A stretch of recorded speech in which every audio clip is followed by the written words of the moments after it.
আসসালামু আলাইকুম ভিউয়ার্স, আশা করি আপনারা সবাই ভালো আছেন। আমিও আপনাদের দোয়ায় আল্লাহর রহমতে আমিও ভালো আছি। আজকে এই ভিডিওটা করব আমার এই কর্মজীবনে কিছু ঘটে যাওয়া কিছু ঘটনা নিয়ে। তো আপনারা বিশ্বাস করেন না করেন সেটা আপনাদের ব্যাপার। দেখেন, আমরা যারা চালক, আমরা তো মানুষ, আমরা তো আর রোবট না ভাই। তবে কিছু পরিস্থিতির শিকার হয়ে আমাদের অনেক কিছু মাইনে নিতে হয়, অনেক কিছু সইতে হয়। তো আমি প্রথম ঘটনা বলি। আমি একদিন সন্ধ্যা 7টায় ঢাকার এয়ারপোর্ট থেকে আমি চট্টগ্রাম চকরিয়া নামে যে জায়গাটা আছে আপনি চিনেন, ওখান থেকে 30 কিলোমিটার ভিতরে মানে মাদারবাড়ি নামে একটা জায়গা আছে। এখানে আমি জাপানিদের কিছু মালামাল নিয়ে আমি রওনা দিচ্ছি। ওইখানে প্রজেক্টে মাদারবাড়ি যে কয়লা বিদ্যুৎ, সেই প্রজেক্টের জন্য মালামাল নিয়ে রওনা দিচ্ছি আমি। তো আমি যখন সন্ধ্যা 7টায় এই ঢাকা এয়ারপোর্ট থেকে রওনা দিচ্ছি, আমি পরদিন ওইখানে আমি পৌঁছেছি 8টা বাজে সামথিং এরকম। তো আমি মালামাল নামাই দিয়া আমি যখন আবার ঢাকার উদ্দেশ্যে রওনা দিলাম, যখন আবার চট্টগ্রাম আমি পার হয়ে আসছি, মানে চট্টগ্রাম ফেনীর মাঝখানে মাঝখানে বলতে ফেনীর কাছাকাছি বারোইরহাট নামে যে একটা জায়গা আছে, যখন ওইখানে আসছি, ঠিক ওইখানে আসার আগ মুহূর্তেই আমার চোখে প্রচুর ঘুম আসছিল।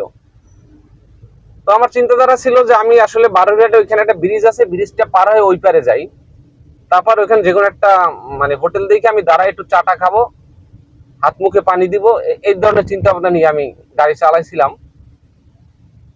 তো ঠিক বারোইরহাট যাওয়ার আগেই আমার এত ঘুম আসছে, আমি যে কখন আমি এই স্টার্টিং ধরে ঘুমায় গেছি ভাই, আমি আগেই বলছি, বিশ্বাস করেন না করেন সেটা সম্পূর্ণ আপনাদের বিষয়।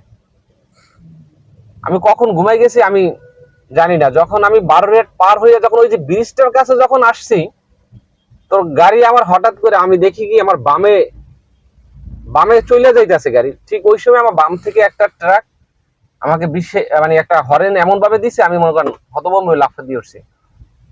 তো আমি উঠা মানে আমি তো এখন ঘুম, আমি উঠা দেখি যে আসলে আমি কোথায়। আমি দেখলাম কি কি ব্যাপার, আমি বারোইরহাট কখন পাড়াই গেছি। যাই হোক, আল্লাহর অশেষ রহমতে আল্লাহ আমাকে সেদিন আমাকে সেভ করছে। আল্লাহর কাছে হাজারো শুকরিয়া। হয়তোবা আমি কোনো ভালো কাজ করছি কিনা বা ময় মুরব্বী দোয়া আছে কিনা, এর জন্য হয়তো আল্লাহ আমাকে ওদিনকে বাঁচাইছে।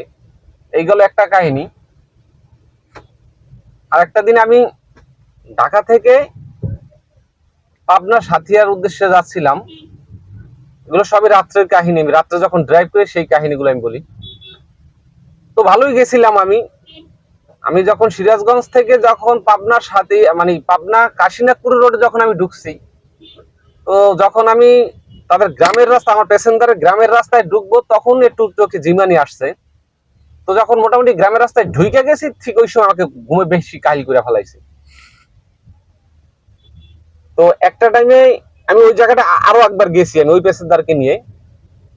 যখন আমি একটা টাইমে একটা রাস্তার মোড় আছে ওইখানে চলে গেছি, আমার তো সোজা যাচ্ছি, তখন ডান দিকে আমার মোড় নিতে হবে। ঠিক ওই টাইমটায় আমার স্টার্টিংটা অটোমেটিকলি, আমার এই ঘুম, আমি কিন্তু ঘুম পড়ে গেছি, অটোমেটিকলি মনে করেন আমার গাড়িটা ডান দিকে আমি স্টার্টিং ঘুরাইছি, আর আমার অটোমেটিকলি আমার পায়ের কাছে আমার ব্রেকটা চলে গেছে অ্যাক্সেলেটার রাইখা। তো ওই সময়ের কালে আমি চিন্তা করলাম, আল্লাহ তুমি আমাকে কত ভাবে যে সেভ করলা।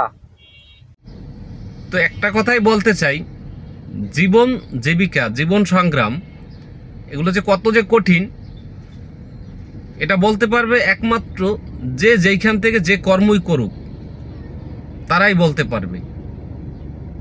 তো সবাই ভালো থাকবেন, আর সবাই আমাদের এই চালকদের জন্য সবাই দোয়া করবেন।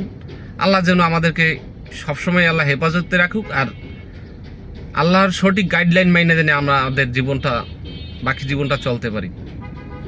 আসসালামু আলাইকুম।